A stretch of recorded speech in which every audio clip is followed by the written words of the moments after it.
ഇഴയുന്നതുണ്ട്, പറക്കുന്നതുണ്ട്, 2 കാല് നടക്കുന്നുണ്ട്, 4 കാല് നടക്കുന്നുണ്ട്. അപ്പം ഇത് എല്ലാം അതിൽ ഉറുമ്പ്, ഈച്ച എല്ലാം ഉണ്ട്. കാര്യം ഇതെല്ലാം നമ്മളിങ്ങനെ ക്ലാസിഫൈ ചെയ്തത് എന്താണ്? ജീവനുണ്ടെന്നും ജീവനില്ലെന്നും ഒക്കെ ക്ലാസിഫൈ ചെയ്തത് രൂപമുള്ളതുകൊണ്ടാണ്. ഇപ്പോൾ രൂപമുണ്ടെങ്കിൽ നാമവുമുണ്ട്. അപ്പോൾ എന്ത് പറ്റി? ദൃശ്യപ്രപഞ്ചവും ഉണ്ട്. അപ്പോൾ നമ്മൾ പ്രപഞ്ചത്തിനെ നാമരൂപാദികൾ കൂടിയാണ് കാണുന്നത്. എന്നാൽ ഇതിൻ്റെയൊക്കെ അടിസ്ഥാനം എന്താണ്? ഊർജ്ജമാണ്. നേരത്തെ പറഞ്ഞ പോലെ ഊർജ്ജത്തിന് സ്വഭാവം കാണിക്കാൻ പറ്റുമെങ്കിൽ ഊർജ്ജത്തിന് രൂപവും കാണിക്കാൻ പറ്റും. അപ്പോൾ എന്തിൻ്റെ അടിസ്ഥാനം ഊർജ്ജമാണെന്ന് മനസ്സിലാക്കിയാൽ ഈ ക്ലാസിഫിക്കേഷൻ പിന്നെ പ്രസക്തിയില്ല, ഉപാസന ചെയ്യണം. അപ്പോൾ ഉപാസനയ്ക്കാണ് പ്രസക്തി എന്ന് കാണിക്കാനാണ് ഗോലു ഈ രീതിയിൽ സെറ്റ് ചെയ്തിട്ട് ഇങ്ങനത്തെ ഒരു എക്സ്പ്ലനേഷൻ പറയുന്നത്. അതുകൊണ്ട് ഇവിടെ ഒരു പൂജയും ഒന്നും ഉണ്ടാവില്ല. വരിക, ഒരു പ്രദക്ഷിണം വയ്ക്കാൻ പറയും, മെഡിറ്റേഷൻ ചെയ്യുക എന്നുള്ളത് മാത്രമേ ഉള്ളൂ.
ഹരി ഓം.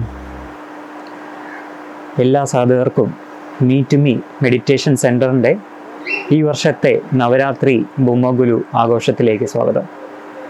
എൻ്റെ പേര് ബാലു എന്നാണ്. ഞാൻ 18 വർഷത്തോളമായിട്ട് ഈ മെഡിറ്റേഷൻ സെൻറ്ററിൽ ധ്യാനം പരിശീലിക്കുകയാണ്. ഇപ്പോഴത്തെ നവരാത്രിയുടെ ഒരു പ്രത്യേകത, ഈ സെൻറ്ററിൽ നടക്കുന്ന നവരാത്രി അതിൻ്റെ ഒരു ഹൈലൈറ്റ് എന്ന് പറയുന്നത് ഇപ്പോൾ നമ്മൾ മുന്നിൽ കാണുന്ന ഈ നവദുർഗയാണ്.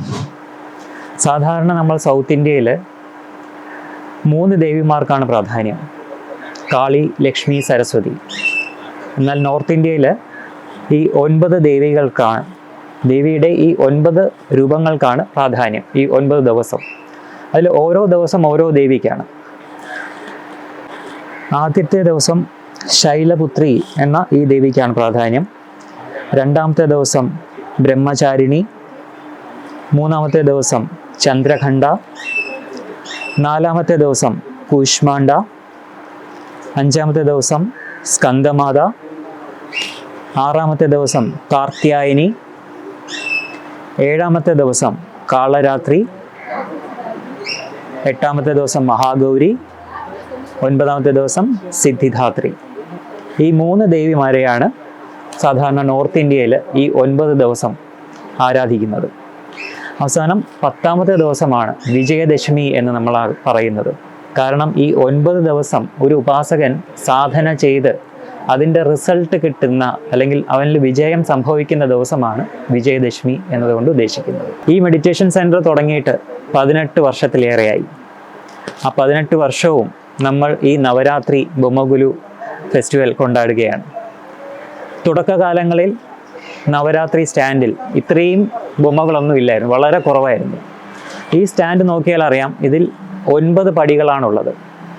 ഈ 9 പടികൾ സൂചിപ്പിക്കുന്നത് നമ്മുടെ ഈ 9 രാത്രിയാണ്, നവരാത്രികളെയാണ്.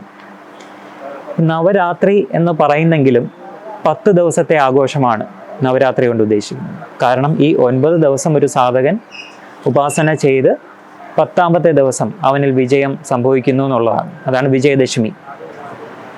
അപ്പോൾ ഈ രൂപങ്ങളെല്ലാം നിറഞ്ഞിരിക്കുമ്പോൾ ഇതിനെ ബേസ് ചെയ്യുന്ന സൗത്ത് ഇന്ത്യയിൽ നേരത്തെ സൂചിച്ച പോലെ 3 ദേവിമാർക്കാണ് പ്രാധാന്യം എന്ന് പറഞ്ഞല്ലോ: കാളി, ലക്ഷ്മി, സരസ്വതി.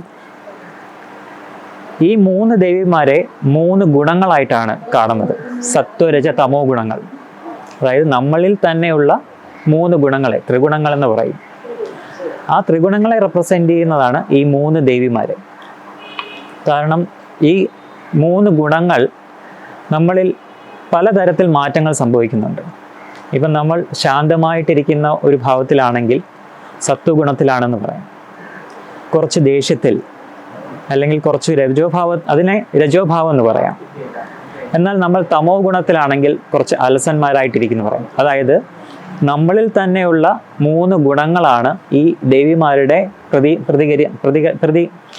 ഈ ദേവിമാരെ പ്രതീകമായിട്ട് വച്ചിരിക്കുന്നത്. 3 ഗുണങ്ങളാണ് ഈ ദേവിമാർ എന്ന് പറയുന്നത്. എന്നാൽ ഇതൊരു മെഡിറ്റേഷൻ സെൻ്റർ ആണെന്ന് പറഞ്ഞല്ലോ. മെഡിറ്റേഷൻ സെൻ്ററിൽ എന്തിനാണ് ഇത്രയും ഇത്രയും ബൊമ്മകൾ എന്തിനാണ് എന്ന് നമ്മൾ ആലോചിക്കാം. മെഡിറ്റേഷൻ സെൻ്ററിൽ മെഡിറ്റേഷനാണ് പ്രാധാന്യം. പക്ഷേ എന്തുകൊണ്ട് ഇങ്ങനെ ഇത്രയും ബൊമ്മകൾ നമ്മൾ ഒരുക്കി നവരാത്രി ആഘോഷിക്കുന്നു എന്ന് വെച്ച് കഴിഞ്ഞാൽ, ഈ 3 ഗുണങ്ങൾ എന്ന് പറഞ്ഞത് ശരിക്കും ഊർജം എന്ന ഭാവമാണ്. ഊർജമായിട്ടാണ് കാണേണ്ടത്. അതായത് ഈ 3 ഗുണങ്ങൾ പല രീതിയിൽ കമ്പൈൻ ചെയ്യുമ്പോൾ സംഭവിക്കുന്ന വിവിധ നാമരൂപങ്ങളാണ് ഈ കാണുന്ന പ്രപഞ്ചം. ഇതിനെ ഏറ്റവും മഹത്തായ രീതിയിൽ ജനങ്ങളിലേക്ക് എത്തിക്കാനാണ് ഈ രീതിയിൽ നമ്മൾ ഈ സെൻറ്ററിൽ ആഘോഷിക്കുന്നത്. ഇതിൻ്റെ പ്രതീകം, ഈ ബ്രഹ്മകുലു ഇങ്ങനെ വെച്ചതിൻ്റെ പ്രതീകം അതാണ്. അപ്പം എനർജി പല രീതിയിൽ കമ്പൈൻ ചെയ്യുമ്പോൾ പല നാമരൂപങ്ങൾ വരുമെന്ന് പറഞ്ഞല്ലോ. അപ്പോൾ ഇവിടെ നോക്കിക്കഴിഞ്ഞാൽ അറിയാം, പഞ്ചലോഹത്തിലുള്ള വിഗ്രഹങ്ങളുണ്ട്, ഫൈബറിൽ തീർത്ത വിഗ്രഹങ്ങളുണ്ടാവും, ജീവനുള്ളതും ജീവൻ ഇല്ലാത്തതുമായിട്ടുള്ളതിൻ്റെ എല്ലാം പ്രതീകങ്ങൾ ഇതിലുണ്ട്. 75ഓളം രാജ്യങ്ങളെ റെപ്രസെൻ്റ് ചെയ്യുന്ന പല മോണുമെൻറ്റ്സ് ആയിരിക്കാം, അവരുടെ ആരാധനാ ദൈവങ്ങളായിരിക്കാം, പലതും ഇതിൻ്റെ അകത്തുണ്ട്. 3000-ലേറെ ബൊമ്മകൾ ഒരുക്കിയാണ് ഈ നവരാത്രി ഗുലു സെറ്റ് ചെയ്തിരിക്കുന്നത്. നേരത്തെ പറഞ്ഞ പോലെ ഇതിൽ ജീവനുള്ളതും ജീവനില്ലാത്തതുണ്ടെന്ന് പറഞ്ഞു. കല്ല് ജീവനില്ലാത്തത്, പുല്ല് 2 കാലിൽ ജീവിക്കുന്നത്, 4 കാലിൽ ജീവിക്കുന്നത്, വെള്ളത്തിൽ മാത്രം ജീവിക്കുന്നത്,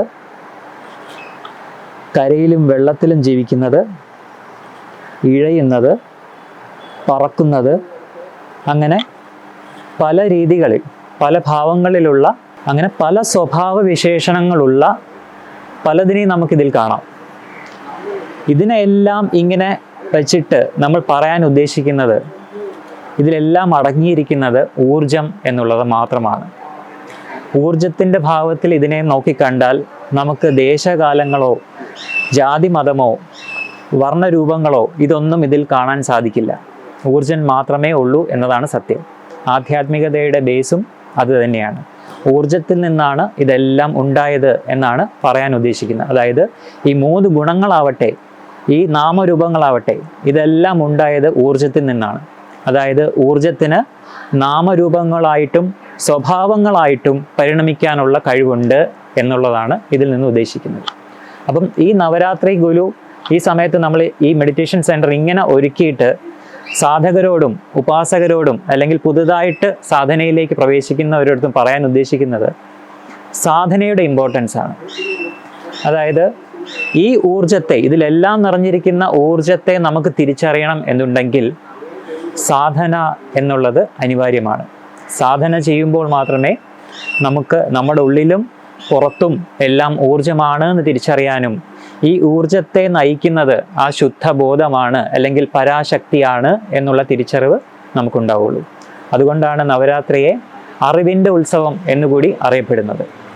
ഓരോ സാധകരും ഈ അറിവിനെ ഉൾക്കൊണ്ട് അവരുടെ സാധന പ്രാക്ടീസ് ചെയ്ത് ആ വിജയത്തിലേക്ക് എത്തണം എന്നുള്ളതാണ് മീറ്റ് മീ മെഡിറ്റേഷൻ സെൻറ്റർ ഈ ഗുലു ഇങ്ങനെ സെറ്റ് ചെയ്തിട്ട് പറയാൻ ഉദ്ദേശിക്കുന്നത്.